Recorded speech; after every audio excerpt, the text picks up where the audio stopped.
Welcome to the Block Sit Down. This is the One Foot In podcast where we take 1 foot in to college football. Today we're going to be going over the Week 4 matchups. It's going to be a post-game type of situation where we're going to look at key matchups, and then after that we're going to go into a couple matchups that I've seen that we'll do a quick rundown of, scores, things that stuck out to us, and then we got a couple news topics at the end, and that's when we'll wrap it up. But how y'all feeling today? How's everybody feeling today? I'm tired, man. I almost didn't want to wake up and do this, but we're here. Buddy, if you would have texted that, bro, I would have went right back to sleep, bro. Don't lie, I'm on fire. Hour and a half of sleep. Damn. Hour and a half of sleep, bro. I can't complain then. I'm here. You can. That's it. I'm here. VJ just here. You got sleep though, right? I got some sleep. That's what I'm saying. I'm here. So if we would have texted, would you went back to sleep, or would you have I probably would have just chilled. Nah, ain't nothing different. I would have definitely took my ass back to sleep.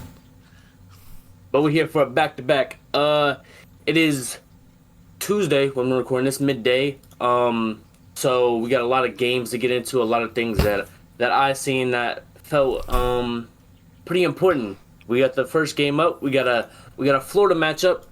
We got the Miami Hurricanes at home. They brought in DJ Lagway, famously DJ Ungalalele, however VJ says the name. And the Miami Hurricanes were able to pull it out 26-7, and in my opinion, it was a close game, and Florida had opportunities to try to make this a little bit more competitive until the end. Who wants to go first? Let's go, VJ. VJ, how do you feel about this game? Your favorite player, DJ Lagway. You honestly, you did say it. You did say it already. This game was actually a lot closer. Like, the final score does not actually show how close this game was. I'm pretty sure this was like a one-possession game at the start of the fourth quarter. It was like 13-7, I think. Yeah, it was actually a pretty close game, but overall, at the end, Miami just took over, and they did what they had to do, honestly.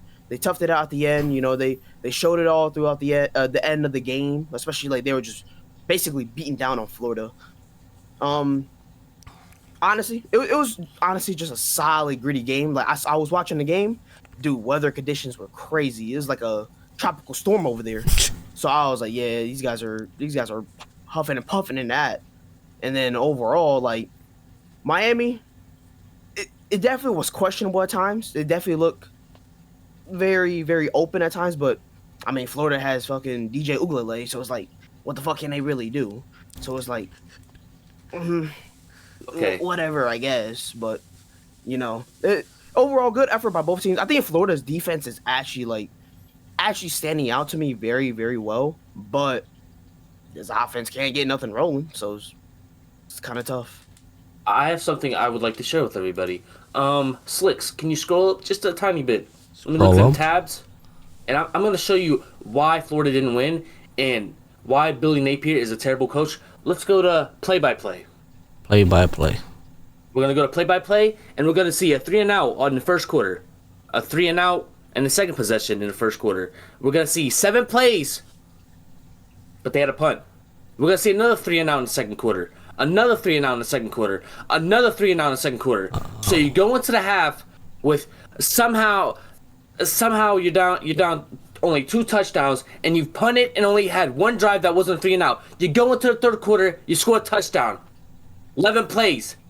That's going to be the most plays you're going to have the whole game. You're going to go to the fourth quarter. You're going to have 8 plays. Oh, snap. You had 3.5 minutes of time possession. And then you're going to see a 3-and-out. Downs. What is Billy Napier calling?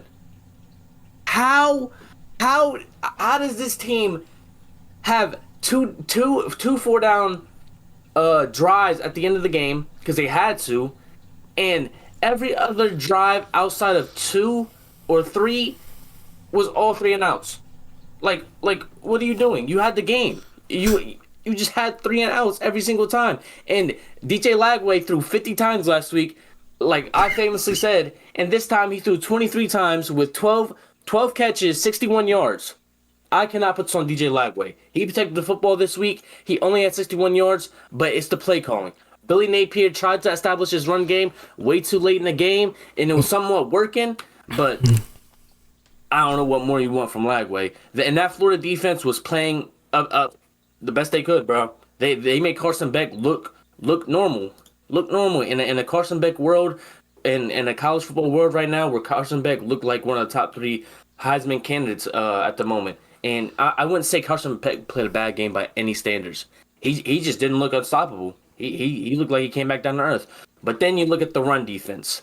24 carries for Mark Fletcher Jr. from Miami, 116 yards, a touchdown, and then Charmar Brown, 2 touchdowns, and that was the deciding factor. They were able to pull away at the end.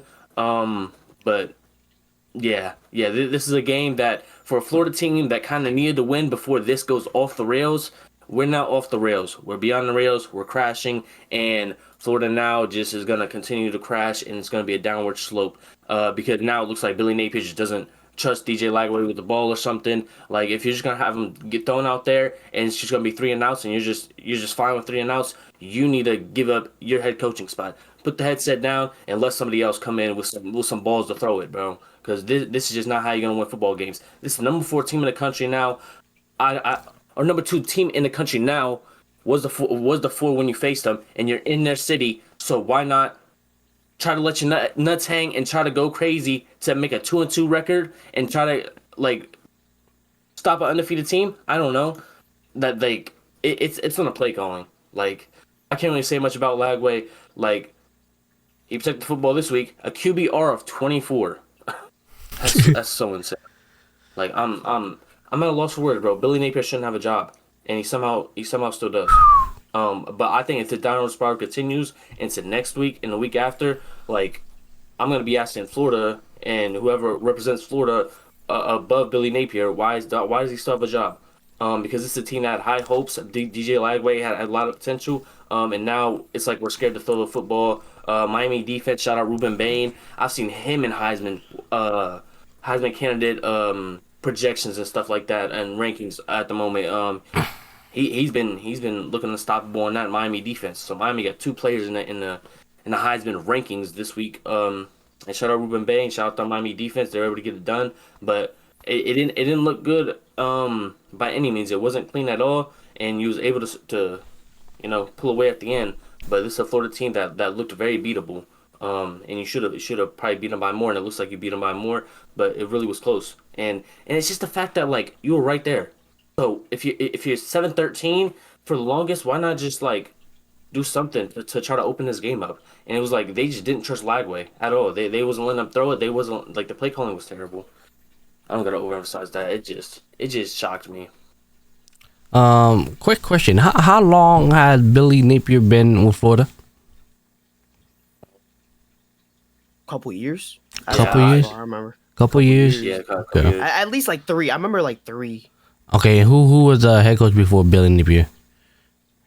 Ooh, I'm not exactly sure. I was about to say, because as far as I know, like, Florida football, right? I haven't heard no noise from them, right? But I remember them hiring Billy Napier, but ever since then, I still haven't heard anything from them. So All right, Billy Napier, 2022 to present. Before that, 2021, it looked like one game. damn. One game coached, one game won. Greg Knox in 2021. Because they fired Dan Mullen, who was their coach from 2018 and 2021. Okay. It's just like, So Florida has been one of those teams where it's like they used to have the glory, then all of a sudden, they just don't shine anymore. What happened? And it's like, yeah, they might not have the players, but then also will come down to coaching too. It's like, if you got that coach, that coach will eventually bring glory back to the, to the team. So with Billy Napier, I haven't heard no noise from him. I mean, especially with last week's performance. I guess that's DJ Lagway throwing 5 interceptions, but then now going in this week, DJ Lagway didn't throw any picks. And then go back to... he didn't throw any touchdowns. He barely threw it at all. Like, so it's like, well, I don't know. You don't want him to throw over for 50 and they have 5 interceptions. Now he throw less than 25 and he got no TDs. It's like he's doing the, like, all right, this week we're doing nothing but passing plays. All right, now this week we're doing nothing but run plays.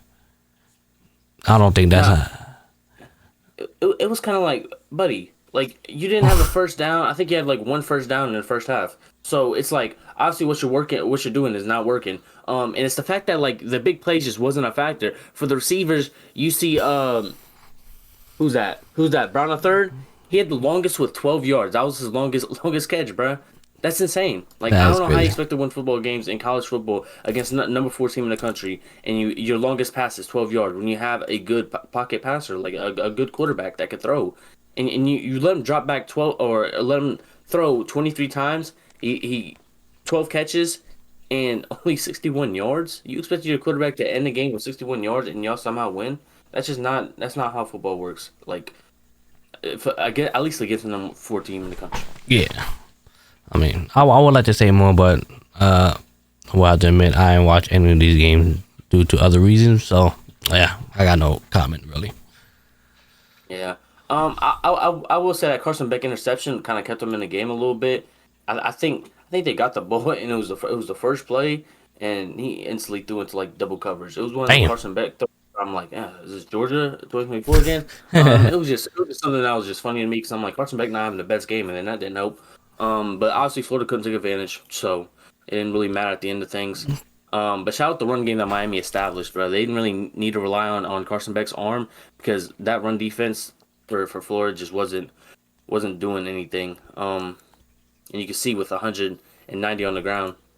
But Florida tried to establish a run game, like, but it just irritated me that like they were just comfortable with this. It just felt like they was comfortable with the outcome of this game. And DJ Lagway at the end of the game, he just looked so sad on the bench. It was obvious that like this is one of them games where they tried to like humble him or like maybe just stop him. Like you threw 5 interceptions last game, but like bro, like you could win a game with 1-2 interceptions, bro. Like don't be that like scared to call plays. It's college football at the end of the day, bro. And Billy Napier's coaching. You're coaching for your job, buddy. So maybe open the playbook just a little bit. But yeah, that's really it for me. Nothing from my part. I got nothing else to say, man. All right. Miami now moves up to number 2 in the country. Florida, 1-3. And Florida, yeah, they're one of them ones that got that tough schedule ahead. So good luck to them. While Miami's gonna, it looks like they're running the ACC right now. Let's head into the only. I mean, this ain't the only. You got Utah, Texas Tech. Let me not play with them. But you got number 9 Illinois versus number 19 Indiana. This is two ranked teams facing each other. Illinois, the more experienced team. Indiana now looks like they got their transfer quarterback, just like Curtis Rourke last year. They got Mendoza, Reed up in the transfer portal, and Mendoza's now in Heisman talks, fellas. After this game, he put everybody on notice. In primetime television, he threw 21 of 23, passing 267, 5 touchdowns, no interceptions. I ain't gonna lie, I don't know how Illinois is supposed to win. Everything Mendoza tried to do, he did. Jesus. That's just what it was. Damn, bro. That's just what it was. I mean, what'd you see from this game? Oh my bad. I'm gonna say something quick. I'm gonna just say quick due to the fact that I didn't watch any of the game. I would say this is one of the game where I just randomly checked the score in because obviously it's one of the scores like Illinois is supposed to be like that team. So I checked the score and I seen the result. It was 63-10. I was like, what the fuck happened? Yeah. Where did Indiana come from? Yeah, I thought Luke was dead on the field at that point, bro. Because I checked, I was like, damn, it's a close game. And then about 10 minutes later, I'm like, damn, they just ran up 3 touchdowns on him. Like Luke got to be like dead on the field at this point, bro. Yo, man. Yeah, you got that head away, VJ, but that was just crazy to me, bro. Dude, I pulled up the game at the start. I was hyped. I was like, oh yeah, it's gonna be a good one. I could just feel it, bro. Yeah. Indiana just blew it away, bro. They just took it away. Absolutely gave fucking Illinois a fucking ass whooping of the century. It was the most insane shit I was watching. I'm like, bro, Indiana literally can run any play and it's gonna work. It was that insane, bro. I don't. Yeah. They look literally unstoppable this game. Like it was actually crazy. Like I don't know what happened to Illinois. I don't even say Indiana. Like they played a great game, but this just kind of falls back more on Illinois, like them being untested and being that high ranked. Like, Yeah. dude, y'all just got exposed bad, and they're like 22nd, 23rd now or something like that. Yeah. But dude, this was a terrible loss. Like, Mhm. granted, if you were to lose this game in close fashion, it is what it is. You know, Right. close game, whatever, blah blah blah. Dude, you lost by fucking 40 plus, damn near 50 plus, whatever the score was. Dude, that's insane. And Indiana, they're setting themselves up nice. They got a solid schedule going on in the Big Ten, so this is obviously a very good win for them. I think they face Penn State and Oregon. Yeah. But they avoid Ohio State, so they face 2 of the 3 big dogs. Yeah, I mean, it sets them up nice. It gives them some more time to work on it. I mean, they just beat supposedly a very good Illinois squad by the rankings, but Yeah. obviously this game it did not show that. And like for Indiana, it sets them up nice. You know, they have potential to maybe pull something off later in the season. We'll see how that goes. But going to Illinois, this is a bad loss for Illinois, and it does not get easier for them at all. They got to face USC next. Granted, that one's at home, and then they got to face Ohio State soon. That's I watch both of those teams. Well, I mean, Ohio State had a bye week, so they're probably gonna be rested up like crazy, and they're gonna play this upcoming week.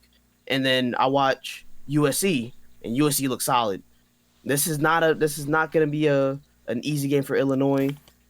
Let's see if they bounce back, because this is a very tough loss for them, and honestly, it does not set them up right for the Big Ten, especially since they don't have realistically a super hard schedule apart from Ohio State. So Yeah, before we let Cam go take it over, I will say, I'll touch back on USC. Yeah, this is the first test for Indiana, and I mean not Indiana, for Illinois. They're getting blown out by 53 points. I mean, I'm not gonna say USC still hasn't been tested either, but Cam's been high on them. So I guess you could say expectation is probably in the same realm. If this is happening to you by number 19 Indiana, as when they played at least number 19, there's a chance that USC might be able to do the same thing. So that's all I want to say. You could take it, Cam. Yeah. I for the game, it was Mendoza. Man, he was able to just bro, the receivers were getting open. He was putting the ball there. Even if you weren't open, he was able to find you in the end zone. He was able to create the big plays, and then it just opened up. It was the running game being established early, and then it was just the whole playbook was just open. And Mendoza made this team look so easy to watch and fun to watch on offense because everything worked. Everything worked. The Illinois defense looked confused. I don't know how many starters returned, but none of that mattered. Once that time started for the game, and none of that mattered. And Luke Altmaier, it was a lot of decisions where I'm like, you're supposed to be the more experienced quarterback, and you did not look like that at all. And granted, this game was close at one point, and then next you're running up. Indiana's running up 21 in the second quarter, and it was like, whoa, they should open this game up. And as far as Illinois' road to the college football playoffs, it stopped right here. I do not see a world where a 2-loss Illinois team, whether that's to USC, to Ohio State, I don't see them getting in the playoffs. After this game, in Indiana, they're gonna have an Oregon, they're gonna have a Penn State. If they lose them games, drop them games, I can still see them somehow fighting for a playoff spot, and that's if they're lucky. But this right here is a top 10 ranked win that Indiana has, and now they got under their belt, and it didn't look close. This is a team that was ranked 10 spots higher than them, and ESPN last week had them Indiana pulling away, I think 75% or 60%, and I was confused about that. I'm like, I thought Illinois was good, but Illinois, like y'all said, was untested. Only faced Duke. That was a hyped up game. That was a game I watched, and it was able to handle business then. But when we have Big Ten play, it's a little bit different. And I think Jordan Mayava for USC is a similar situation to Mendoza. Obviously, Mendoza's a more battle-ready, battle-tested quarterback. When he went at Cal last year, when he was at Cal last year and transferred here, he's ready for the big time. Mendoza is, and I think Mayava potentially is, and he could be one of them guys that we talked about that hasn't really played nobody, but he's gonna put people on notice eventually. It's gonna happen sooner rather than later. But yeah, these were two teams that was fighting for that. Oh, who's gonna be the number 4 in the Big Ten? If it's not that team up north, and Indiana pulled through, and they're looking they're looking perfect, bro. 21 on 23, 267, 5 touchdowns, 93 passer rating, 93 QBR. Need I say more? Yeah, can't really ask for a better game for a QB than that. Right? All right. Next game, let's go to another ranked matchup. Let's go to Texas Tech at the Utah Utes. This is a game where the score doesn't say what really happened in the game. It was a close game until that fourth quarter. I think with like 7 minutes left, Texas Tech was able to rattle off a couple turnovers and then turn them into points real quick. But this is a game where their starting quarterback Morton. I don't know if they benched him. Wait, hang on. I'm seeing 2 interceptions from Morton, but I ain't gonna lie. Hammond, I don't know if Morton was their guy, and he's not anymore. But Hammond, he was slinging that rock, bro, and he was not missing any passes. I don't know if you know VJ, but I'm gonna look it up if you don't though. I'll watch this game. I'll watch the game. What happened to Morton? I think he got injured. He got injured it was like a third down play. He tried to scramble, got injured. So then they put in Hammond or whatever. Okay. Damn. Put a hammer in, he went crazy. 13 for 16, 169 yards, 2 TDs. Wow. Yeah. What did you see from this game, VJ? Dude, well, when you were talking about it last week about the, like this is a very solid matchup, blah blah blah. I was like, okay, and at the time I didn't watch Texas Tech. I only watched a little bit of Utah, so I kind of had an insight at least what Utah can bring. I didn't watch Texas Tech, so I was like, all right. I was intrigued to watch this game. Woke up, definitely. I was like, okay, interested in the game to watch. Started off Texas Tech, Utah, nice little ranked matchup. This probably could dictate a lot for the Big 12 and whatnot. So I'm okay. Good watch. And you said it already. This was actually a pretty close game till we got to like the second half. Honestly, that second half, Texas Tech just took it away. I think Hammond went insane. This dude was like, they could do no wrong. Utah was just getting kind of exposed. Honestly, just I don't know. I think that Utah man-to-man defense just really started to show like the gaps and holes of it, and Texas Tech really just kind of took it. And overall, like I'm not sure about what's gonna happen with the quarterback situation now for Texas Tech, but they impressed me very, very well the way they played, and they were able to take it in basically the second half. It was very, very impressive to me. I kind of like what they got on offense. I don't know about their scheduling. I'm not sure Texas Tech's schedule, but if this is how they playing games and they winning it, like that's a very, very good start for Texas Tech. I mean, yeah, Texas Tech. Jesus, they got a pretty easy schedule, and then Utah's kind of opposite. They face like, I think, how many matchups is left? How many weeks is left? Like 8. I think 6 of the last 8 is like teams that are like above them, and like I think they got like a Kansas State and a Colorado. That's the only like bottom feeders they got, and those are teams that can still upset. Yeah, I mean, Texas Tech put himself in a great position with this win, in my opinion. I think this is definitely. I mean, they're away too. They won this game away. Yeah, so they it's definitely good praise for them. Definitely a little more intrigued now, but we'll see how much I can watch of Texas Tech. This it's not our natural coverage to watch, so I'm not gonna be itching to watch Texas Tech when I wake up. But if it's on, I'll definitely be intrigued to see what they pull off in the Big 12, because right now it seems like the Big 12 is kind of open. So definitely intrigued to see that. Yeah, I think Texas Tech just put them in a great spot to take this Big 12. Obviously, there's still a lot of college football to play. But Hammond, okay, so Morton, you see, had 2 interceptions. It was to Benny or Benet. I don't know. They said it. I already forgot. But it was this cornerback that was playing, like you said, man to man, and Morton wasn't able to get around him. But I'm pretty sure there was like 2 touchdown passes where they were going to Benet on 1-on-1, and you see the outcome was another touchdown for Hammond. And as far as Utah goes, Dan Pierce is not that guy. I seen it early because I seen him. It was like a 15-yard pass, and he had to throw his whole body into it, and I'm like, yo, he looked like he was struggling to throw like 15 yards, and you could see the longest play that the receivers were able to make was their tight end Dallin Bentley for 44 yards. Oh, that wasn't a 44-yard catch. No, it was a 10-yard check down, and he was able to turn it into 44 yards. So Dan Pierre, his playbook, Utah's playbook is so limited because he can't throw the ball deep at all. His deep ball actually is just inaccurate. You see the two interceptions. I think one or two, or both of them were both on like a deep ball that he tried to like squeeze in there, but it was inaccurate. Yeah, but from what I've seen, Texas Tech seems to now be in prime position to take this Big 12. Utah kind of got exposed, and I wouldn't say it was bad though. It, like, obviously the score says one thing, but the 24 points in the fourth quarter, it was just back to back to back. Everything started going right for Texas Tech, and it was kind of like Utah just it's kind of over. This man-to-man isn't working, and Hammond was able to put that ball there. But as far as the quarterback situation for Texas Tech goes, they're probably gonna still ride out with Morton. It's his senior year, and then Hammond, he's a freshman, so they love the productivity out of him.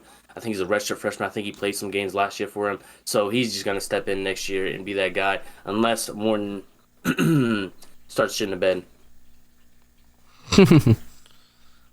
Oh, then nice. Shout out to Hammond, bro. You got a bright future coming ahead of you. Keep doing your thing. 13 for 16, bro. 169, 2 touchdowns, 96 QBR. Yeah, playing against the Utes. The Utes be having, I mean, the last few years, you know, that they be grinding it out. So overall, good win over. Thankful for Hammond, yeah. All right, let's go into the downward spiral of Clemson football. Dabo Swinney did a press conference this year. He's like, yeah, like, I don't know what y'all expect out of me. I don't know if y'all expect me to win or something like along them lines.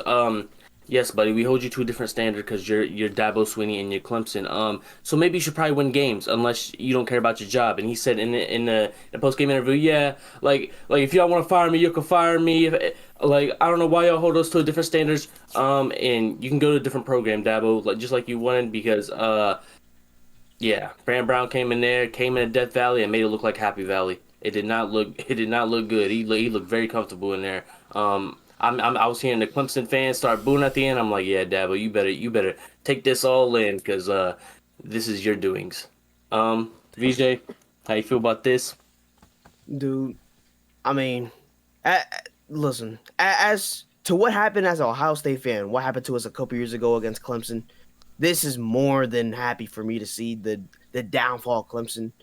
But realistically, being like just a general person of it, it is kind of sad how bad they've fallen. Like, at first I was thinking like, okay, the first week loss, you know, it definitely was a tough loss, you know, whatever. It was like 17-10, close game. I think it was against LSU. It was a tough first loss, whatever.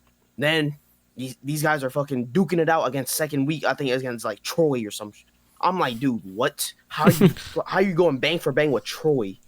And then week 3 they end up losing. Like, here we see, yeah, they go bang for bang with Troy. It's like, bro, what? Georgia Tech. I remember calling that upset. Georgia Tech to me looked solid. I was like, dude, if Clemson plays the way they did against Troy and they're facing Georgia Tech the same way, I don't think it was going to end up right, and they end up losing. And then they end up losing to Syracuse at home. It's looking very, very, very grim for Clemson right now. I don't think overall it's going to be even better for them. Like, their schedule does not get any easier. They still have to face Florida State and all them whatnot, like decently tough ACC teams. And the kind of, honestly, it's just, I think their season's kind of lost at this point. Like, who knows what's going on? Like, they have a very experienced squad. This is a squad that's unlike Illinois per se. This is actually a proven squad. Like, they face ranked opponents beforehand and they've beat them like these seasons beforehand. So coming in here, I don't know what's going on. And as a Clemson fan, it probably does suck, you know, because it's like, bro, what happened? Like, we're hyped up so high. We were a top 10, top 5 team, whatever, at the beginning of the season, you know, super hype. We returned all these guys, K Klubnik, whatever, was going to be a Heisman, you know, like in that contention. Dude, they're struggling to get wins. they're at the pit bottom of the ACC damn near right now, and I don't see it getting any better. Like, they're probably fighting for bowl contention at this rate. So it's like, I don't know, man. It's just it sucks for Clemson. I think for Syracuse, it does help them, put them in that like upper echelon of like that 3rd to 4th spot in the ACC, because they honestly, the way they've been looking last year with the Kyle McCord situation, I was like, okay, whatever. I knew Kyle McCord was gonna be okay because when he came here, he showed he has an arm. He just couldn't handle the big time pressure of Ohio State. When he went to Syracuse, he went insane. Now Syracuse actually looks like they're building something great over there.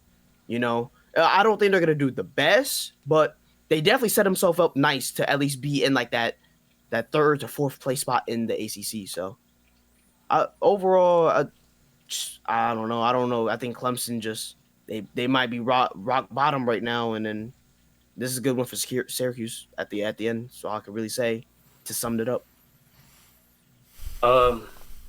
Yeah, I think like in North Carolina next week, like Clemson's gonna be able to get it done then. I think a lot of other ACC teams they would have been comfortable. But this Fran Brown-led Syracuse team with Angeli at the helm, and unfortunately he's out for the rest of the season with his injury. He went down like the 3rd quarter, I think, and that's when I was like, oh, this is Dabo's chance to come back and kind of like reel everything back in. Nope, it wasn't able to get it done. But yeah, this Clemson team just looks lost out there. They got Antonio Williams back. That didn't help. It didn't matter. It didn't matter at all. It's just something's off. I don't know what it is, because K dropped back and attempted 60 passes. 60 passes. He has weapons like TJ Moore, Bryant Wesco, Antonio Williams. Man, Bryant Wesco's a star, bro. That man was getting in the end zone somehow, making the craziest catches. But I don't know, bro. Like I looked at this shit and I was like, am I messed up? Like, oh no, it's just Clemson losing again. It's nothing crazy. Like it's just I thought the wrong orange team was winning, bro. But yeah, I don't know what's going on. I hope this gets better, but this isn't an ACC team that was. This is an ACC conference that has bums in it. You got Miami number 2 right now. You got Florida State, who's beat Alabama, and Alabama still looks good. So how good is Florida State? We still gotta wait for them to see how good they are. But this Clemson team. Oh, we talk about Notre Dame was out with 2 losses because they had a bad schedule. Oh, Clemson with 3 losses, we can pack them up and save them for next year. Yeah, I'm not gonna lie. And as far as Dabo goes, yo, buddy, welcome to 2025. Hop in the transfer portal and find some fucking players because you need it. You need it, buddy. You're 1-3. We can't fucking sit around for 2-3 years and try to develop more talent. Get in the fucking transfer portal or resign. Get out fucking college football, buddy. You're not that good, bro. You're not no Nick Saban, bro. So get in that fucking transfer portal. The fucking winter window is the only time you're gonna have to do it. So go ahead and do it, bro. Pay them fucking players and fucking get some transfers and fill out this team, bro. Because this defense ain't looking good. You let 34 points up on Syracuse, and then on the opposite side of the ball, you can only score 21 points with fucking 3 receivers that's probably gonna go to the NFL, and your quarterback's gonna be a first-round pick. So figure it out. Jesus. Like I'm tired of Dabo trying to pump his chest. You look like a clown, buddy. You're 1-3. The worst start since your whole tenure here, and the first time Clemson's been 1-3 since like fucking 2000 or some shit, bro.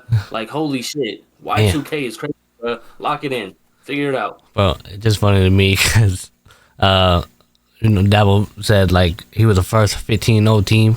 We're gonna be the first 16-0 team. Yikers.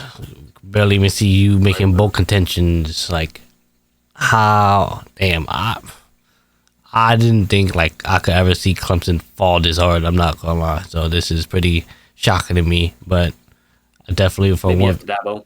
yeah.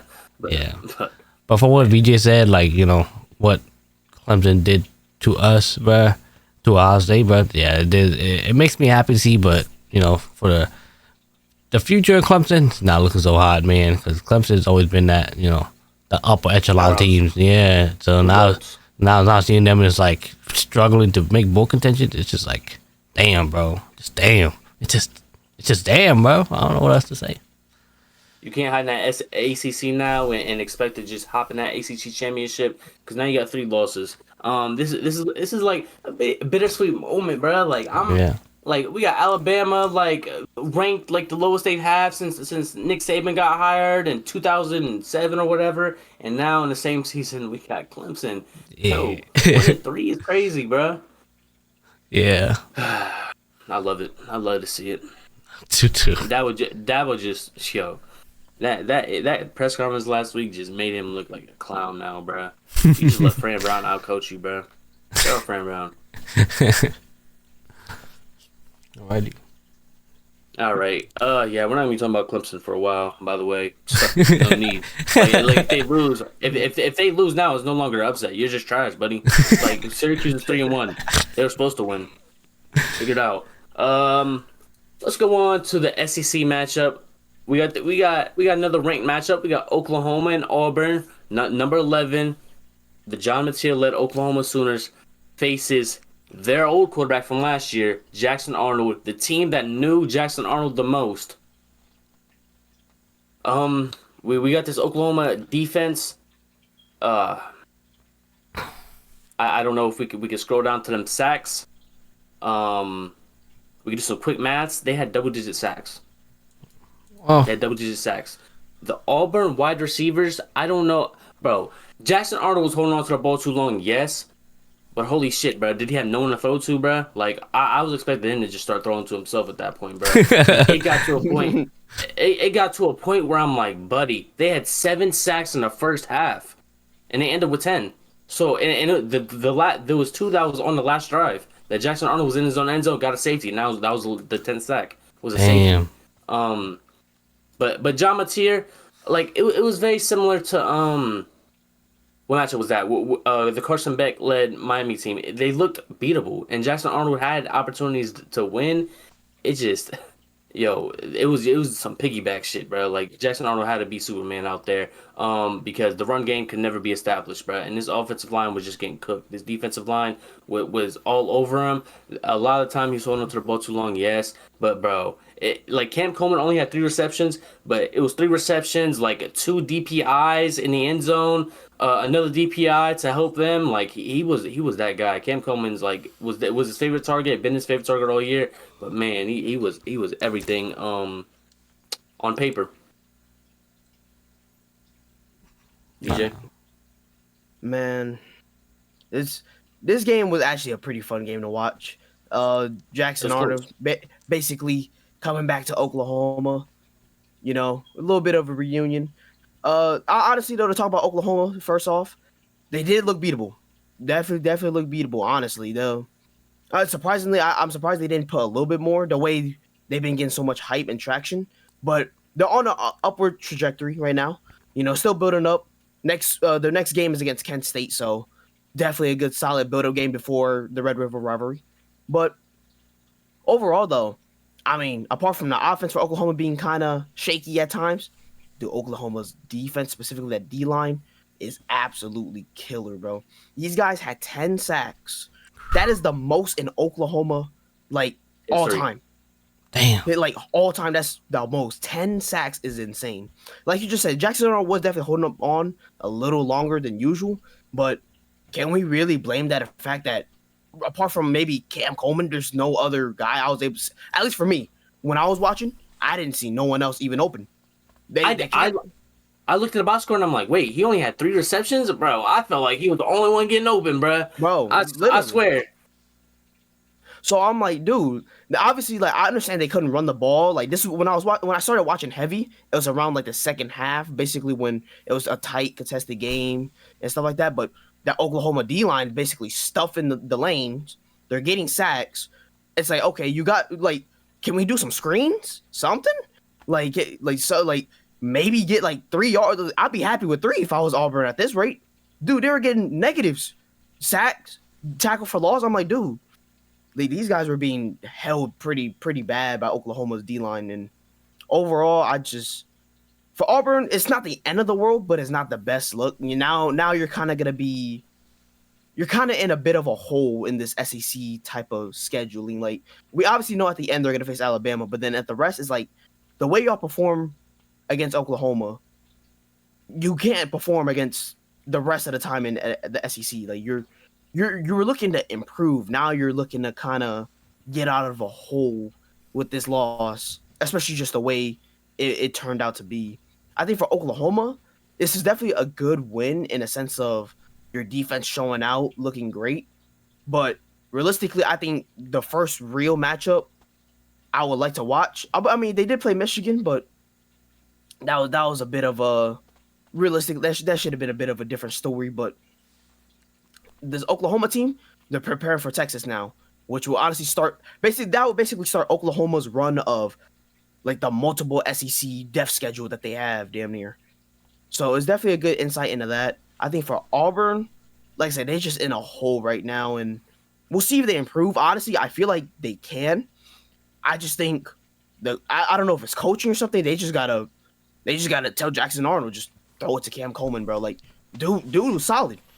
Dude actually looks solid. It's just, I don't know. Then you gotta get some other weapons. You gotta establish something. Like, you get the screen game. Like, if you can't run the ball naturally, get the screen. Like, you gotta get the running back involved somehow. You can't just keep doing it one person. It can't just be a one-to-one connection every time. You gotta get a running back open. Maybe hit the tight end. Like, dude, you just gotta do something. So, bit of a weird story for both teams. I think Oklahoma definitely looks way better. But once they hit Texas, is basically the start of their little death schedule. And Auburn right now is kind of in a hole. I'd say honestly, they probably just try to improve from it and try to prepare. But it just doesn't. It doesn't get easier, obviously, because it's SEC. But it definitely. They're definitely in the mix still. Like, the Auburn defense was actually not that bad either. Like, they actually performed decent against Oklahoma's like little high power offense they have going on. So I think Auburn just kind of needs to figure out their offensive hole that they're in. Just figure out, get something going on that's not gonna force the ball to Cam Coleman, because you can't just keep doing that every week. But I think overall it's a good insight for both teams. I think Oklahoma just definitely showed out a little better. But yeah, I'm excited more in terms of the onwards. I think this is definitely a good game to watch and good matchup. So I can't complain. I was definitely having a great time watching this. So I definitely hope Auburn still has the mentality that we can compete with a lot of these SEC teams. Even though they dropped this one, I think they can hang their hat on. Hey, them zebras was kind of helping them, and I say kind of very loosely. About at 30 minutes, an hour after this, SEC comes out and says, "Hey, there was a second quarter play where the wide receiver was acting like he was going to the sideline and then talking to the coach, and then it's a trick play." I guess, hey, you're not allowed to do that. Refs missed it. Refs let it go, and they win by 7. So you do that, and then there was a catch on the sideline that set up the Mateer game-winning touchdown where they end up going for 2 to try to make it 24, and then they missed it, and then they got to the safety later. But that was one of them catches where it was he had possession, or like it looked like he caught the ball, and then it popped out after he went out of bounds. Like, he got 1 foot down, and then it was out. It was like like literally like 1 second, less than a second. So I didn't see too much of the replay, so I couldn't tell you if it was a catch or not. But that was one of the things where it's like, Oklahoma got that. I feel like teams should have worked a little bit harder for that. But Oklahoma got that. And then Mateer just got set up for a rushing touchdown right after that, scored pretty easily. And when you got a guy like Mateer that just makes everybody in the offense so much easier, bro. Like, he could just do it all, bro. He's Superman out there, man. And for Oklahoma, definitely needs to establish a run game, because that's going to be their problem. If Mateer only got sacked once this game and it wasn't a lot of pressure, so if that offensive line gets tested, it's going to be a real problem for Oklahoma. And if that running attack doesn't get established, they're going to be in trouble. They're going to be in trouble. And when they face that Red River rivalry in 2 weeks against Texas, they're going to see who's. Is Texas real? Is that defense still one of the better ones in the whole college football realm, or is Texas frauds? Is Oklahoma the real deal? You know, I think this Texas and Oklahoma game is gonna be really good, because Texas really hasn't faced competition since Ohio State. And Oklahoma's facing Kent State, and then like you said, they got the death lineup. They're about to go against, and yeah, it's going to be very, very interesting. But Auburn, I still tip their cap. They was in this game for the longest, and their defense held up against this Heisman leading quarterback that honestly didn't look the craziest. He wasn't doing the most insane things. Alrighty. Like we good on that part. All right, let's go to Lincoln. We got a 30-27 game where Bryce Underwood piggybacked off Justice Haynes, and Justice Haynes looking like a Heisman candidate, bro. I'm not gonna lie, bro. His piggyback is big, and then you got on the other side of the ball Dylan Raiola trying to play Superman the whole time. And this was a game where the score looks one way, but the game was another. The game was definitely another. Nebraska never really had control of this game. They was always playing comeback, and yeah, they didn't play comeback. I mean, they played the comeback, but they didn't get the comeback. Slicks, did you watch this? No, I was not able to watch it. Sadly, it was the one game I wanted to watch, but I was not able to. It's fine. You didn't really miss much. I mean, Dylan Raiola, right before halftime, Hail Mary, because Oh yeah, Michigan dizzy doesn't know that. what they're doing. Oh. Yeah, you could definitely see fucking Brown not being there, the coach not being there. Definitely, yeah, that was a confusing call. VJ, what you think? Man, this was definitely an interesting matchup, given that like Nebraska was, I won't say favored, but they definitely had high hopes to pull the quote unquote upset because of the Michigan being ranked. I think, but overall though, I definitely, like Cam said earlier, bro, I just think Michigan had that step the entire way through, man. They did not look like they were playing behind. They were definitely played ahead. I definitely thought Michigan was gonna take it way further on. Like they had a lot of momentum in that first quarter for a bit, and then for some reason they just lost it out the blue. And the next thing you know, Nebraska just came back and pulled some nice little plays, stringed up a nice little momentum gainer, and next thing you know, it's a pretty close game going to half. So I'm like, okay, interesting look. But then Michigan just ends up kind of just doing that toughness that they naturally have, and then they just end up pulling through. And overall, this is actually a pretty good win by Michigan, especially going to Nebraska. Nebraska usually having a great home crowd, so a very, very hostile environment for away teams in Nebraska. And Michigan pulled it off. They did look solid. I can't say they looked the greatest. I think Justice Haynes had a phenomenal game, like he usually is at this rate. I'm expecting to pull 125 a game at this rate. Bryce Underwood though, he took some leaps. He actually looked a lot better this game. He's kind of doing his thing a little bit better. Receiver is definitely still a problem for Michigan though. They got to figure that out. They got to get that consistency. I don't know who it's gonna be. Maybe the tight end again, like they did last year with Colston Loveland. But I think overall though, Michigan looks solid. I think this was a good win for them.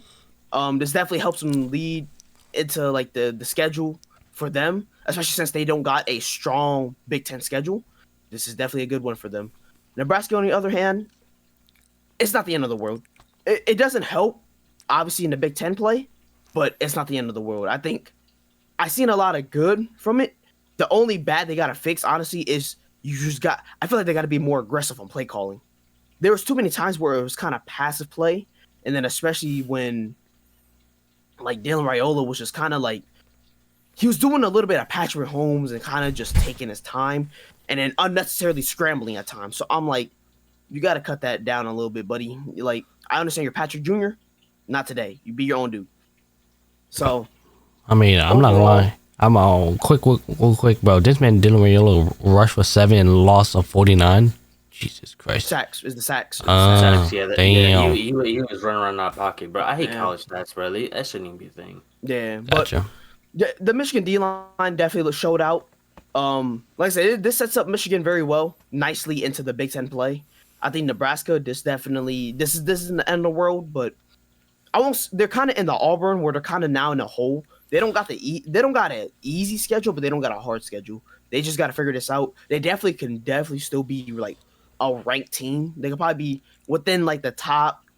They could be about 20, somewhere around there at the end if they just continue on. But they don't have the easiest of schedules. So we'll see how that goes, and then realistically, you can only gain from it.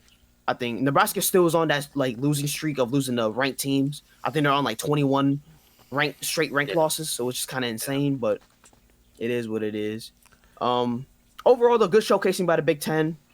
I think honestly the way it's looking, I think Michigan at this rate might go undefeated in the Big Ten wise.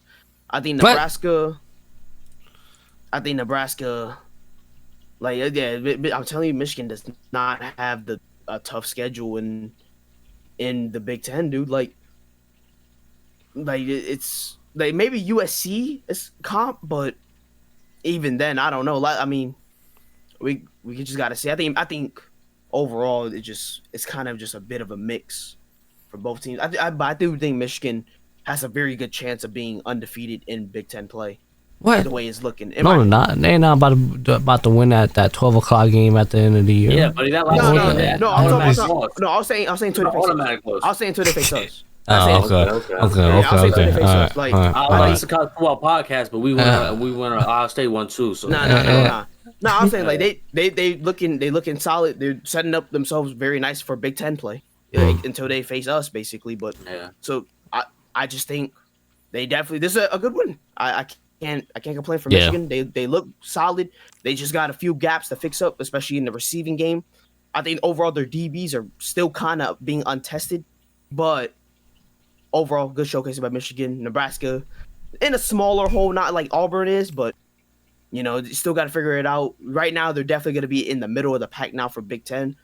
So we'll see how that turns out for them. Yeah. So Nebraska hasn't beat a ranked opponent since 2016. Yeah, so like I said, this was one of the games that I was looking forward to. I'm gonna just comment off like a little bit of opinion. So this game was a game that I was like, all right, if Michigan don't beat Nebraska, they're not down and out, but we would know like, all right, they shouldn't be as hype as they are. Bryce Underwood still need to be developed, but it seemed like obviously them pulling out the win by, you know, Justin Hayes saying them. But, you know, Michigan the past few years, since like almost the whole identity is like it's their run, bro. Like, so Justin Hayes just going to Michigan, you know, transferring from Alabama, and he just the reason why he's putting up 149 yards and 75 long, like he literally fit that Michigan, you know, team that they needed it. And like honestly, you could almost say the reason why they won is because of Justin Hayes. So good to see that Michigan is still in this to still fight and didn't lose to Nebraska. Patrick Mahomes Jr. Good luck next time, I guess. Yeah, so glad to see that Michigan is still. Yeah, I haven't given up basically. But so, Cameron, you have anything to say? Okay, so shout out Justin Hayes, but also Jordan Marshall, man. Jordan Marshall was doing that. He got along with 54, bruh. And even Bryce Underwood, bruh. Like, I think, I forget the interim head coach, the one that's covering for, what's his face now. But, he basically said, like, I forget who Michigan faced last week. Oh, fuck. But he basically was like, yeah, we're gonna, like, let him do his thing, bruh. If you want to run the football, you want to run the football. They was trying to get the pass game going, and it really wasn't working. And just like this game, the pass game wasn't relevant. I think, like it may not be a Bryce Underwood situation now. It's not his problem now, but it's 17 carries, 149 for Justice Haynes, 6 carries, 80 yards for Jordan Marshall, and then Bryce Underwood 8 carries for 81 or 61 yards. It's very obvious how you should play this team, and the fact that Nebraska really wasn't able to do anything on defense, in my opinion. Like, they was able to do something in the pass game. But as far as that front seven stopping the run, like, maybe stop the big plays. Justin Haynes got like fucking 4 50-plus yard touchdown runs. Like, so I think we should probably stop that in Nebraska in hindsight, or fucking maybe just obvious defensive play calling. But Dylan Raiola was fighting for his life the whole game. Again, he was just being nonchalant in the fucking pocket and just sitting there, and he just rolled out, and then nothing was still open, bro. Like, again, I don't know if Nebraska fucking wide receivers were getting fucking clamped like that. I don't know. But they didn't have no run game, so They couldn't really rely on nothing. Emmett Johnson, 19 carries, 65 yards. Yeah, but he's not getting it done. But yeah, defense. That Michigan defense something to be frightful about, bro. That defensive line gets to it. But going in like now we move on. Michigan, like you said, got a cupcake schedule. USC, Ohio State, really. That's really all it is. They should be able to beat everybody else. But as far as Nebraska goes, I don't know where they go on from this. Like, not saying the season's over or nothing like that, but you can't even beat Michigan. How you gonna try to get at the table with the big dogs? You can't even beat Michigan. That's just how I look at it. Oregon, Penn State, Ohio State's at this table. You know, Michigan got the little chair on the side. You know, we let them in from time to time. But as far as Nebraska, you get the little kids table over there, bro. We'll bring you food to you, or you get first dibs on the plates because you the little kids. But you know, let's take a look. Go back to their schedule. My bad. Yeah, this cupcake schedule. What about Nebraska? What Nebraska got? They're going bowling. I can guarantee that. But yeah, another sophomore Dylan Raiola year. So they don't really got the toughest schedule either. They face one of the big dogs in Penn State, USC on that schedule. They don't got the toughest schedule at all. They're not gonna get this a one-loss Nebraska team. They would really have to beat Penn State to get in the playoffs, in my opinion. Like they didn't have a tough schedule at all. So that's just how they get in the college football playoffs. I don't want to hate on Nebraska, but Dylan Raiola he shines, bro. Like he's definitely that guy, bro. I fuck with him. Like the Patrick Mahomes role play is funny sometimes because he had a rollout. He was about to juke a defender and then just hit it like a Mahomes pass to get a first down. I'm like, okay, that's how you improvise. That's how you watch some Patrick Mahomes film like you do all the time at night maybe in your bed. But you with know lotion? he has that shine. Whoa. It's just because he needs to be be Got them elbows, man. Ashy elbows. yeah. Nurse his skin. Pause. But 308 yards still. He still threw for 800 or 300. That fucking Hail Mary at the end definitely helped that situation. But yeah. Shout out Big Ten. I love Big Ten play. Another comment is Michigan plays USC before Nebraska does, so there's a chance USC might not even be ranked by the time Nebraska play USC. So then all that's left for Nebraska will be Penn State because Michigan don't play Penn State. So, but obviously, technically, Ohio State play Penn State. So it's like, you know, there's a lot of factors that go into this to see, if where Nebraska lands in their rankings, if they even get ranked. But obviously, at least they got 3 wins. You know, some teams don't got 3 wins. Clemson. But yeah, it's type shit. Yeah. But I talk about like how the Big Ten tries to get 4 teams in, and these two are both of them teams that could get that 4th spot, and that's just me hoping that Oregon, Penn State, and Ohio State can all win the games that they need. We can move on. I think we've talked enough. Yeah. And then we got one of my favorite games to watch this weekend. Lenore Stella is leading his South Carolina Gamecocks after the loss last week, and him had to be out for injury. Came back in this game, and he faced the Bo Pribula-led Missouri Tigers, ranked number 23, undefeated at the time, and they still undefeated. They're still undefeated. Bo Pribula, I ain't gonna lie, the hype is there, but outside of Bo Pribula, you got that running back. I think it's Ahmed Hardy. 22 carries, 138 yards. I tuned into this game 3rd quarter, and they put up a stat. They said 29 broken tackles leads the FBS this season. Damn, 29 broken tackles sound like a lot. Bro, next play, this man carries like he doesn't carry, but he breaks 4 tackles. Boom, 20 yards or some shit. And then he goes into the end zone. What was it? Oh, someone met him at the line of scrimmage. Man, let me break that. And then he runs into like 2 or 3 defenders. Just tries to push his back and tries to just go like that. And then he's like, damn, I'm not pushing up how. Man, let me spin off this and go into the end zone just normally. I ain't gonna lie, that was insane to me. He's looking like one of the best backs in the country, and this was my first time seeing him. But as far as Lawrence Seller goes, who do they got in that backfield with them? Fucking nobody, bro. Holy shit. Holy shit. What the fuck do you want him to do, bro? Holy shit, bro. I am lost, bro. I'm like, yo, this dude is not Superman, bro. You want him to grab his cape before the game, bro? Like, yo, I need a bat signal. I need something, bro. Like, holy shit, bro. This dude is not fucking superhuman, bro. I don't know what you wanted him to do. And the fact that this shit was closed, bro, shout out Lenore Sellers, bro. He definitely, like, bro, the fact that he had dropped back so much, bro, and they was just getting sacks off that shit, bro, was irritating me, bro, because he was irritated. He literally dropped back. He was on, like, the 3-yard line, bro. He dropped back on 3rd and goal.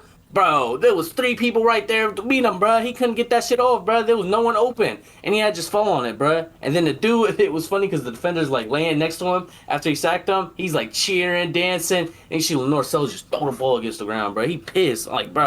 It's the 3rd quarter we talking about, bro. He was in the game, bro. Like, bro, he like that offense was fun to watch because Lenore was making his passes. He looked like Lenore's from last year. And he wasn't rushing all like that. Like he wasn't like from last year. It felt like he was like, bro. It was like I'm gonna get loose on everybody, bro. I seen like maybe 2-3 runs in the highlights I've watched in the couple of drives I've seen. Like he wasn't trying to do it all, bro. He was really like just pinpoint accuracy and really doing his thing, throwing wise. BJ, so like, anybody want to comment? I did not watch this game live. I saw highlights. Missouri looks solid. They definitely look solid. South Carolina now, they were once pretty solid ranked. I think they were in like that mid 10s. I think they're 11th. Yeah. Now they're kind of dropping pretty heavy. So it's kind of like wondering. I can't really say too much because I like I said I didn't watch this game live. Overall though, Missouri definitely looks solid. We got to see though. Because I think their schedule is still kind of tough. I think, if I remember the top of my head. But South Carolina wise, to talk about them just a little bit, I don't know what's going on over there. I mean, but it's like, what else can they do? Only thing I'm gonna say, I could maybe jump on is Dylan Stewart hit the portal, buddy, and you should come back to Ohio State that you were. And so I could really say because apparently South Carolina ain't treating you well. So over here, shit, we could do some justice over here. So yeah, how that goes. Yeah, I think the Bo Pabula fucking the capability of his run, I think that was on display. Man, he took a shot in that 3rd quarter, and like it was like a targeting. Like he didn't even slide right. That's why it wasn't targeting. I don't think. And like he was just, bro, he was throwing everything out there, bro. He was really just running all along that defense, bro. He looked like Lenore from last year. Just being able to do it all, and that just makes this defense so much more like, or this offense so much more dynamic. And I think I'm liking this Missouri team, bro. Bo Pabula is that guy, bro. I think maybe he might be better than Drew Aller this year, bro. Ah, shit. I guess we'll have to see on Saturday though. Yeah, I got no comment. I didn't really watch the game, so I like the rest of these games, man. Well, shit. I'm just here. All right. Listen, taking it all in. All right. I think that concludes like our full breakdown of the games and everything. I think the rest of these games I've watched the highlights too, but it's not gonna be a lot of comments. Y'all could chime in whenever y'all want. Just fucking yell at me. We got Colorado. That Ryan Staub guy, we don't know who he is no more. Back to Kane Salter. Hey, the transfer portal, we paid money. Let's throw him in the game. And he actually played well. It was a lot of him relying on his feet, and he was making the big throws and making the big plays. But as far as that defense goes, this Vickers guy, bruh, yeah, on corners, he's getting burnt. He's getting defensive PIs. I feel like he was the only reason they was in the game, bruh. This dude is a fucking cone out there, bruh. This dude is getting dunked on. Bro, I'm watching this shit, bruh. It's pissing me off, bruh. But Deion Sanders gets another win. They're 2-2 now, and now they hit the Big 12 play. You can pull up their schedule if you want. Well, I'm not gonna talk too long on it. Yeah, they don't got an easy schedule. They got Sam Levitt down there, Fafita out of Arizona, Utah. Yeah, they got a pretty tough schedule. But yeah, good luck, Dion. In the coming weeks of BYU in town, you got the ranked matchup. And yeah, you're not favored at all. Surprising. But if Kane Solter can keep this up and play as good as he did last week, he looked very good. So hopefully he can keep the head up. I wouldn't rely on it though. We can move on to the Bill Belichick UNC Tar Heels. Remember that team that played Monday Night Football? Yeah, I don't either. I don't remember them. The 2-2 though, got spanked by UCF. Gio Lopez again just doesn't look like that guy. Max Johnson came in on garbage time and looked better than him. But yeah, this team has nothing to really rely on. UCF just looked like the better team. Shout out Scott Frost. The Nebraska shit didn't work out, but UCF's gonna be there for you. And yeah, they held it down at home. And this is just another, like, this is why, like, people just can't be so high on Bill. He's a Super Bowl winning quarterback, yes. You know, his fucking girlfriend's 19 years old and fucking is a team scout or some shit, bro. But it's fine. This is a rebuilding year. You're 2-2. You're about to hit the ACC play, and it doesn't get easier for Belichick. But yeah, you already lost to UCF, and UCF 3-0. So someone to keep an eye on. Let's go to the in-state rivalry of Oregon versus Oregon State. The more connection continues on, lives on. 41-7. The Ducks are able to get it done. And Oregon State's drops to 0-4. Nothing really crazy to see here. Malik Murphy still look like confused out there. But as far as Oregon goes, everything's going right. We're gonna see in this whiteout this Saturday if they're really like that. And yeah, I don't got nothing to say. Dante Moore, he looked, a couple of missed passes here and there, but nothing crazy. Nothing crazy. Their offense is just very dynamic from the run game to the passing, and that starts with the quarterback with Dante Moore. He's looking like that guy, and I think he can be one of them guys that's going to jump in them Heisman conversations once he hits the Big Ten play, maybe after this whiteout. I don't know. But yeah, Oregon just played fucking cones out there, and it's just bodies after bodies they're dropping. And speaking of Oregon competition, we can go into a little bit of news. Oregon State last week they faced, or 2 weeks ago they faced Oklahoma State. Oklahoma State has now fired their head coach Mike Gundy after 0-4 start. And yeah, he's out of Oklahoma State. What does that mean? Not too much. Much. Oklahoma State's a non-factor at this point. And Mike Gundy, he was just a body on the court. Long time coach though. He's been there for I don't know how long, like 20-something years. And he just read up on his contract. I think last year they reworked it. But he's out now.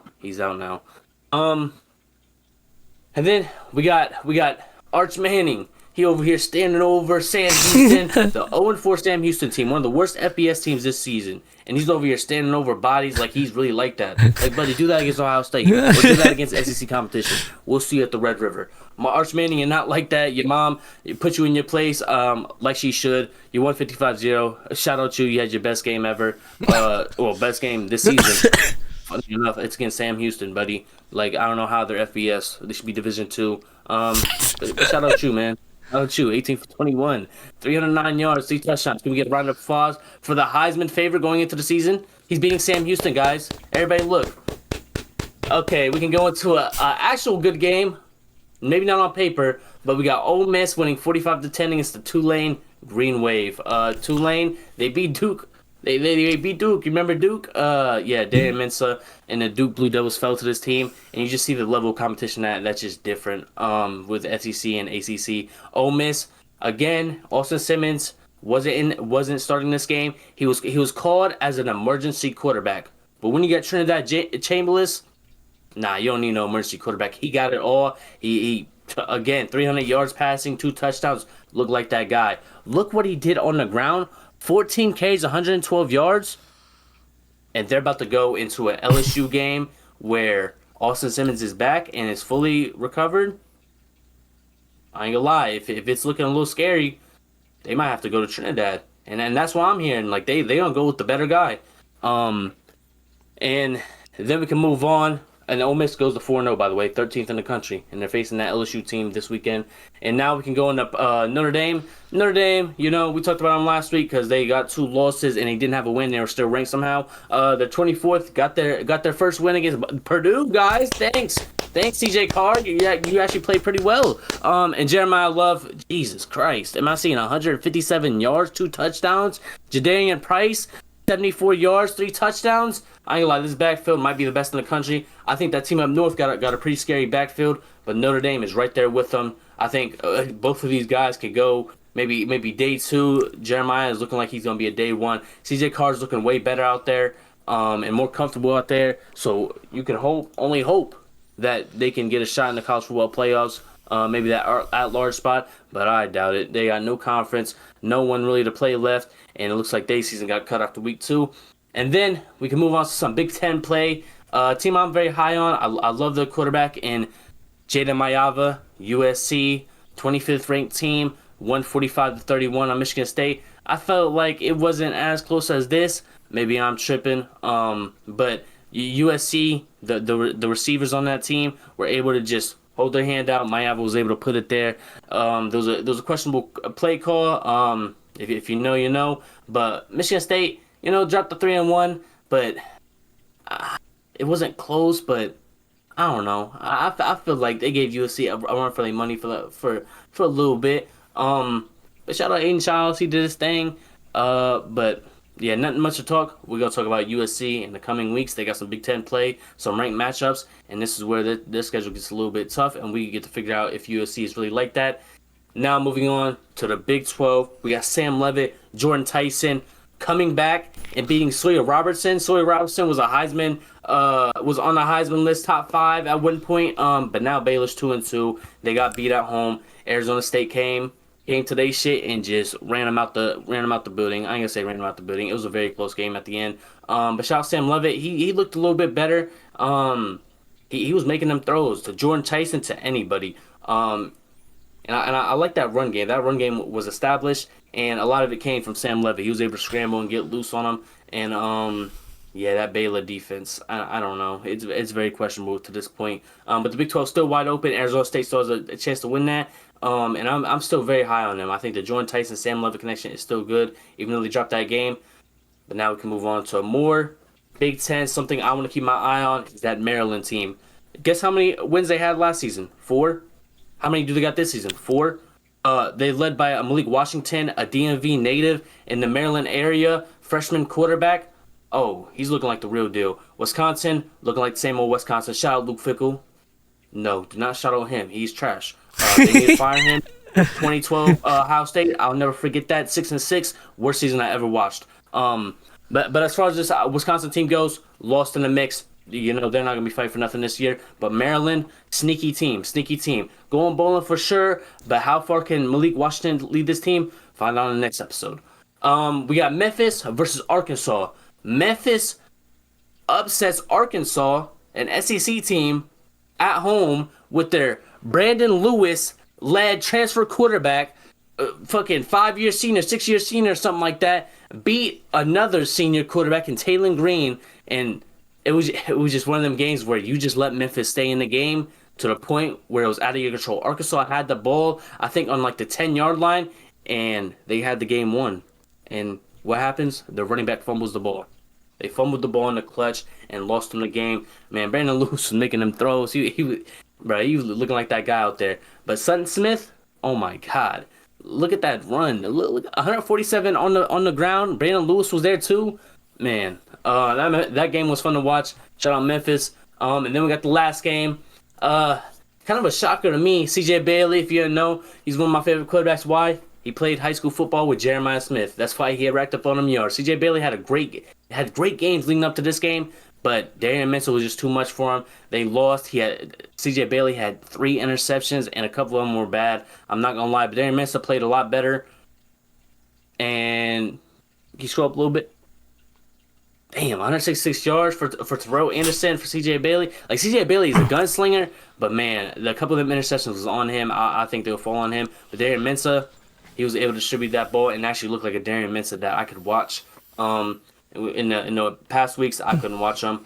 And then that concludes all the rundowns of the non-important games, what most people call them. But we got the SEC next 4 season rivalry games. That's what they're calling them. I don't know if you want to look it up. SEC rivalry game. Schedule release. It don't matter. Shit. It's gonna be the 2026 to 2029 SEC football opponents.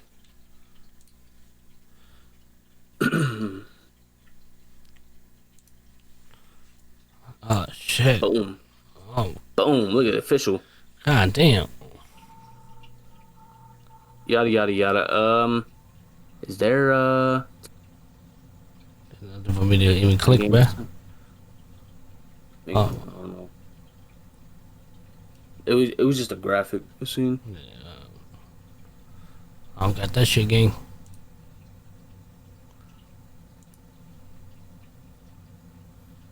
Team by team schedules.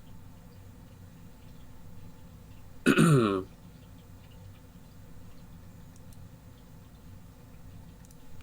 don't know, man. Check them out. Fuck. Yeah, there's the graphic. I think. This is it? Maybe. Oh shit. I gotta sign in and Oh, shit. here we go. Here we go. Go back. Go back.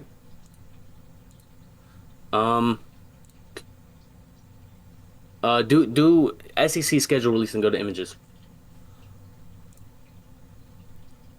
Search up schedule release. Oh no. Okay. Hang on.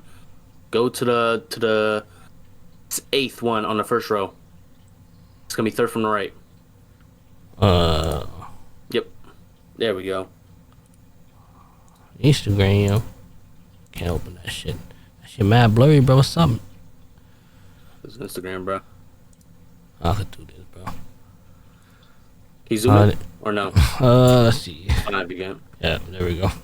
There you go. Okay, we got Alabama. You got them facing Auburn, Tennessee, and Mississippi State. You got Missouri, Arkansas, A&M, Oklahoma. Arkansas facing Missouri, Texas, LSU. I ain't gonna lie, the Arkansas schedule look a little tough. Oklahoma, Missouri, Ole Miss, Texas. That look a little tough. Auburn, Alabama, Georgia, Vanderbilt. At least you get a cupcake in Vanderbilt. Are they a cupcake now? I don't know. Ole Miss, Mississippi State, LSU, Oklahoma, Florida. You got Georgia, South Carolina, Kentucky. South Carolina, Georgia, Florida, Kentucky, Georgia, Auburn, Florida. You know, you get the whole deal, bro. I would say there's not really like a three-headed monster that someone faces. That's insane. But you got like an Alabama, Georgia for Auburn. You got a LSU, Texas for Arkansas. But I just thought it was very interesting. I like how the SEC is doing it. And I think they're trying to get like a 9-game. What was it? I don't know if you've seen it, VJ. It was like a 9-game situation. 9-game in conference. They're gonna do 9-game in conference now. Yeah, I think that's pretty fucking interesting. Maybe get the Cupcake Mercer out there before Alabama and Auburn game. Like, holy shit, No. So I remember I think that? it's 9 games in conference, and they have to schedule one Power 4 game that's not in their conference. Okay. They have to. So I like that. Yeah. Shout out to SEC. So it's a mandatory now. So what about Mercer? Is that Mercer game? They could technically still play Mercer, but it would have to be. It's basically going to be their only cupcake schedule of the game, like of that. Cupcake team, yeah. Yeah, it's not going to be. I mean, it's going to be 9 SEC, 1 Power 4, and then 2 open games type thing, right? So yeah, but we'll see how that goes. Yeah, very interesting, very interesting. I just thought these rivalry games or annual opponents for the next 4 seasons after this season is very interesting. But I ain't gonna lie, I feel like people said, like Alabama Auburn shouldn't just be like an annual that like it's on here, but are they gonna have to change that in 2029? I'd assume not, right? Probably not. They probably should. They probably not. It's a rivalry game at the end of the day. Yeah. Do you have anything to say? I was fighting my camera for like the past 10 minutes. Well, I see you. It's so blurry, bro. I was fighting my camera for the past 10 minutes, but it is what it is. I mean, no, not really. I mean, I'm ready to like sign out. We'll give a little update into the future of us. I mean, mainly me. Unless you guys have any final comments. Nope. All right. I guess I'm gonna wrap it up then. All right. So, like I said, I didn't have much to say this week. I'm in the process of movie, care or not. But that is currently what's happening. So expect more from me soon, in the sense of streaming, overall content. If you're watching the full podcast on YouTube, obviously we've been doing short form content. Me and VJ been on that. VJ more in charge of the Buckeye film room with short form content. I'm more in charge of the 1 Foot in podcast, short clips and stuff. But obviously I haven't been posting as much as I would like compared to VJ. But I'm gonna keep it short. Expect more from me soon. I'm gonna wrap it up here though. We're gonna wrap it up here. Shout out to Gam for hosting today episode. You know, he does well. His yapping session is very informative to me, at least. I enjoy it. I appreciate him in his time. Same with VJ. You know, VJ just didn't have anything this week. She's probably all over the place. You know, life happens. Can't expect everybody to do the same thing every week, but except me. You know, I'm here to just listen. I try here and there, but yeah. This has been 1 Foot in podcast in college football world, obviously, but we're gonna wrap it up here. Like I said, we are also live Thursday, probably not this Thursday.